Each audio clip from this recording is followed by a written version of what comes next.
ಅಲ್ಲ, ನಾನಿನ್ನೂ ವರದಿ ನೋಡಿಲ್ಲ. ನಮಗಿನ್ನೂ ಬಂದಿಲ್ಲ. ಅದು ಮಾನ್ಯ ಮುಖ್ಯಮಂತ್ರಿಗಳಿಗೆ ಕೊಟ್ಟಿದ್ದಾರೆ. ಪೊಲೀಸ್ ಇಲಾಖೆ ಒಂದೇ ತಪ್ಪಾಗಿದೆ ಅಂತ ಹೇಳೋದು ಆ, ಆ, ಗೊತ್ತಿಲ್ಲ ನನಗೆ ಎಷ್ಟರ ಮಟ್ಟಿಗೆ ಅದು ಸರಿ ಅಂತೇಳಿ. ಯಾವ ಅರ್ಥದಲ್ಲಿ ಜಸ್ಟಿಸ್ ಕುನ್ನಾ ಅವರು ಅದನ್ನ ಹೇಳಿದಾರೋ ಗೊತ್ತಿಲ್ಲ ನನಗೆ. ಅದು ರಿಪೋರ್ಟನ್ನು ಓದಿದ್ಮೇಲೆ ನಾವೇನಾದರೂ ಹೇಳ್ಬೋದು. ಕಾರ್ಕಳ ಪರಶುರಾಮ್ ಥೀಮ್ ಪಾರ್ಕ್ ಪ್ರತಿಮೆ ಐತಲ್ಲ ಸರ್, ಅದು ಫೈಬರ್ದು ಅಂತ ಕಾಂಗ್ರೆಸ್ ನಾಯಕರೆಲ್ಲ ಆರೋಪ ಮಾಡಿದ್ರು. ನಿನ್ನೆ ಪೊಲೀಸರು ಚಾರ್ಜ್ ಶೀಟ್ ಸಲ್ಲಿಕೆ ಮಾಡಿದ್ದಾರೆ ಕಾರ್ಕಳ ಕೋರ್ಟ್ಗೆ. ಅದರಲ್ಲಿ ಅದು ಫೈಬರ್ದಲ್ಲ, ಹಿತ್ತಾಳೆದು ಅನ್ನುವಂತಹ ವಿಚಾರವನ್ನು ಸ್ಪಷ್ಟಪಡಿಸಿದ್ದಾರೆ ದೋಷಾರೋಪಣ ಪಟ್ಟಿಯಲ್ಲಿ ಸರ್. ಕಾಂಗ್ರೆಸ್ ಏನು ಆರೋಪ ಮಾಡಿತ್ತು ಅದು ಹಿನ್ನಡೆಯಾಗಿದೆ ಅಂತ. ಅಲ್ಲ, ನನಗೆ ಅದು ಸಂಪೂರ್ಣ ಮಾಹಿತಿ ತಗೊಳ್ಬೇಕು ನಾನು. ಯಾಕೆಂದ್ರೆ ಮಾಹಿತಿ ತಗೊಂಡ್ಮೇಲೆ ಹೇಳ್ತೀನಿ. ಸಿಗಂದೂರು ಬ್ರಿಡ್ಜ್ ವಿಚಾರದಲ್ಲಿ ಸರ್ ಪ್ರೋಟೋಕಾಲ್ ಫಾಲೋ ಆಗಿಲ್ಲ ಅಂತ ಸಿಎಂ ಕೂಡ ಈಗ ವಾಪಸ್ ಲೆಟರ್ ಬರೆದಿರೋದು. ಈಗ ಕ್ರೆಡಿಟ್ ವಾರ್ ಸ್ಟೇಟ್ ಮತ್ತೆ ಸೆಂಟ್ರಲ್ ಗವರ್ಮೆಂಟ್ ಮಧ್ಯದಲ್ಲಿ ಹೆಸರಿಡೋದು ವಿಚಾರಕ್ಕೆ ಶುರು ಆಗುತ್ತೆ ಅನ್ನೋದು ಕುತೂಹಲ ಸರ್.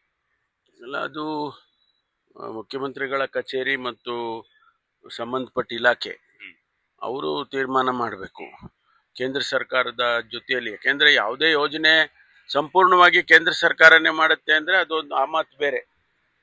ಈಗ ಕೆಲವು ಇರಿಗೇಷನ್ ಪ್ರಾಜೆಕ್ಟ್ಸ್ ಅನ್ನ ನಾವೇ ನ್ಯಾಷನಲ್ ಪ್ರಾಜೆಕ್ಟ್ಸ್ ಅಂತ ತಗೊಳ್ತೀವಿ ಅಂತ ಕೆಲವನ್ನ ಹೇಳಿದ್ದಾರೆ.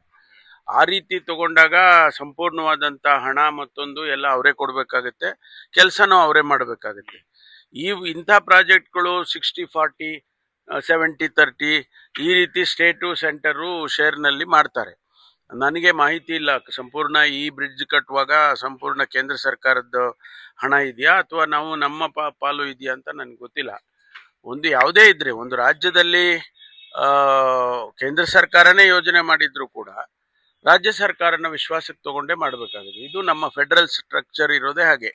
ಕೇಂದ್ರ ಮತ್ತು ರಾಜ್ಯ ಎರಡೂ ಸೇರಿ ಆಡಳಿತ ಮಾಡಬೇಕು ಅನ್ನುವಂಥದ್ದೇ ಇರೋದು. ಅದನ್ನೇ ನಾವು ಒಕ್ಕೂಟದ ವ್ಯವಸ್ಥೆ ಅಂತ ಕರಿತೇವೆ. ಅದರಿಂದ ಏನೇ ಹೆಸರಿಡೋದಾಗ್ಲಿ ಅಥವಾ ಈ ಥರದ್ದೆಲ್ಲ ಕನ್ಫ್ಯೂಷನ್ ಆಗಬಾರ್ದು. ಅದನ್ನ ಸರಿಪಡಿಸೋದಕ್ಕೆ ರಾಜ್ಯ ಮತ್ತು ಕೇಂದ್ರ ಎರಡೂ ಕೂಡ ಪ್ರಯತ್ನ ಮಾಡೋದು.